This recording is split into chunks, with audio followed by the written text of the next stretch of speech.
Hey guys, Tony here again, and today on this episode of Guitar Talk, we're gonna have a cup of coffee. Feels good on my throat. No, just kidding. We're gonna take a look at my new Kiesel, and it is a Kiesel Aries A6C. A for Aries, 6 for 6 strings, C for the Floyd Rose tremolo system here. I'm basically going to do what I normally do in these videos, is I'm going to talk you through some of the specs and then share some thoughts with you.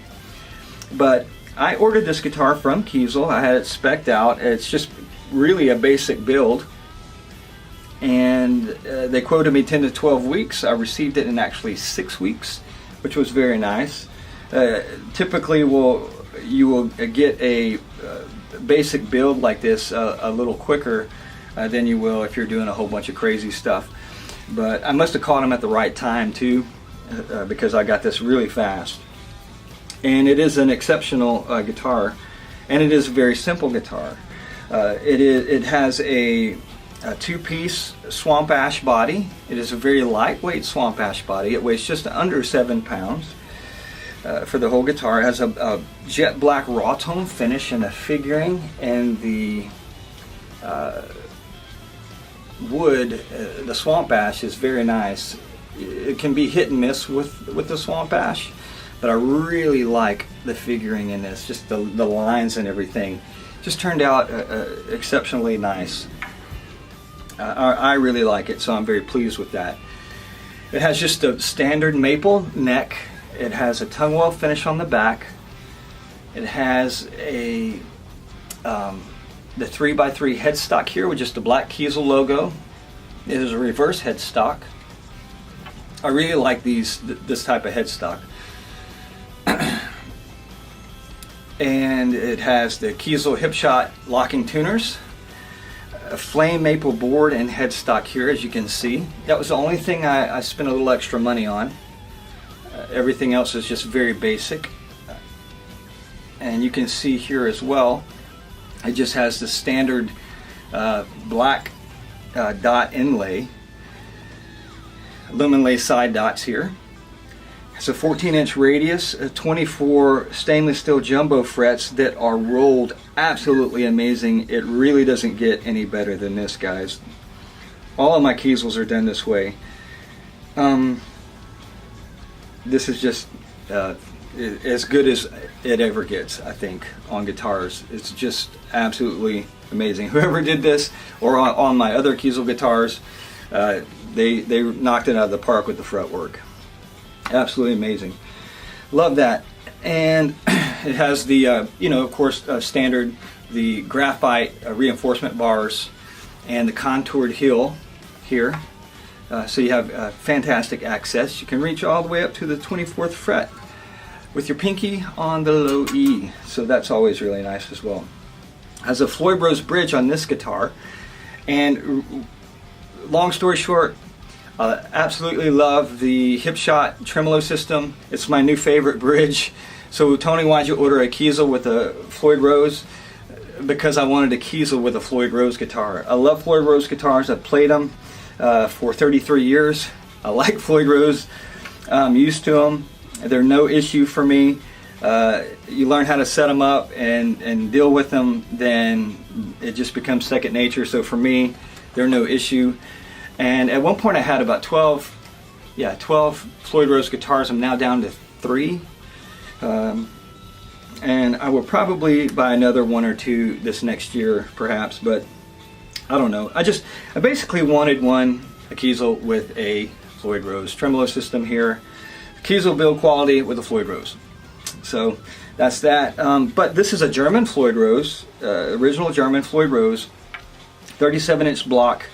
And I haven't done this yet, but what I'm planning to do is to put a tremolo system on here and change out the, basically I'm going to hot rod the Floyd Rose. I'm going to put a fat brass block and do other few little things here. Put a push-in bar instead of the screw-in bar.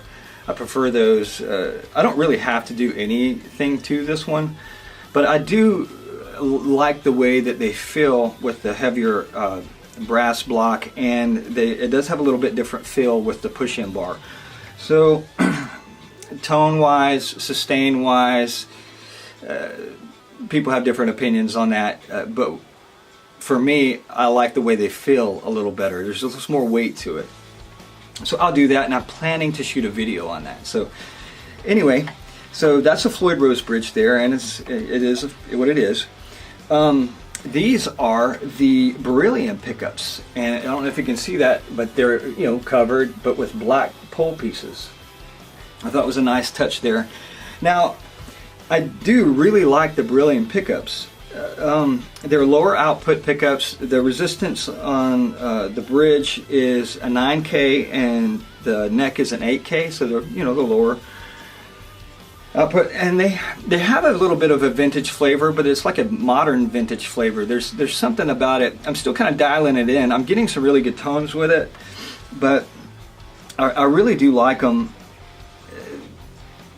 They sound really good. Now, they do sound different in this guitar, direct mounted, opposed to in my GH3.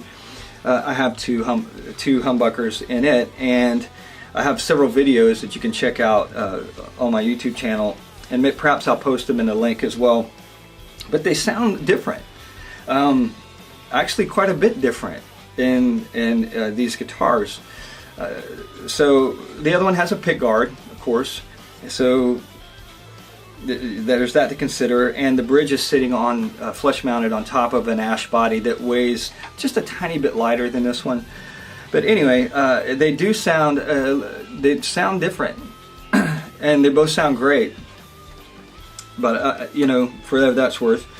But I really do like these, and they sound great in this guitar. I'm not planning on changing anything about it, so I really like it, and I'm pleased with them. Just your standard volume and tone and 5-way switch here.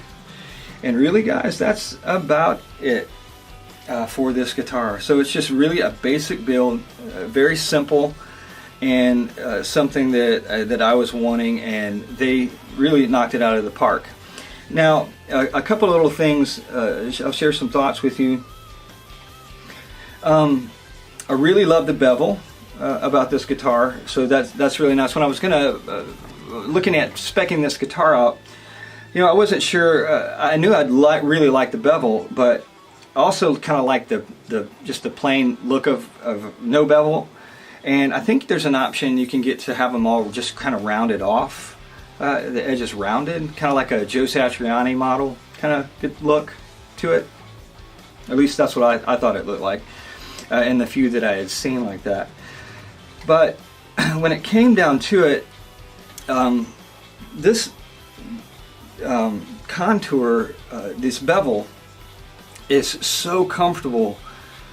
I mean, it is just so comfortable. I'm glad I ended up going with it. I know a lot of people don't really favor this, and some people are indifferent. I'm kind of indifferent with it. I do think it looks kind of cool, but I think I like the other way, the standard way look maybe a little better.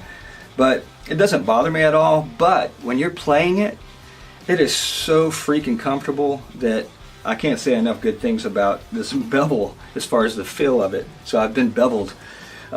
This is really, really awesome. So I really like the bevel. Now here's something to consider if you want to get a raw tone finished guitar. It will show signs and spots of shiny buffing, and so when I play, I have my pinky down a lot of times. I switch back and forth in different styles of playing, but typically my finger hits this area right here, and it's already starting to kind of, I don't know if you can see, shine a little bit right there. Yep, see right there. And I haven't had the guitar that long. I don't have a ton of hours on it, but I have been ripping on it a while. But it will shine there, and it's funny, it hasn't really there yet, but they will shine and show those shiny spots, and probably around the volume knob depending. But I want it to kind of wear a little bit. I wanted that, maybe that vibe, that slightly road worn journeyman type look with it. So for me, I'm okay with that, with this. But like I said, if that's not something you like, then you might want to look into doing a gloss body. So anyway, that's pretty much it, guys. it really sounds great. I'm really digging it. It's a really cool guitar. Kiesel did another great job putting this one together for me. This is my 4th Kiesel, and I really am liking what they're doing there. And so I haven't had any issues at all, and they've been great for me. So that's that, and I hope you enjoyed the video. Hey, listen, let me know what you think. Post in the comment section below. Do you own a Kiesel? Have you ever owned one? What were your thoughts? What were your experiences? And if you have any questions, just let me know, and I'd be happy to do my best to answer any other questions that you might have concerning this guitar or my experience with Kiesel. I'm finding that their guitars are, at least the ones that I've had, have been phenomenal. So, and on par with any of the USA custom guitars that I've played. So anyway, that's it. And hey, listen, don't forget to hit the thumbs up button for me, like and subscribe if you haven't, hit that little bell, and you will get notifications on whenever I post a new content. So hope you guys have a great one. God bless, take care, peace, until next time.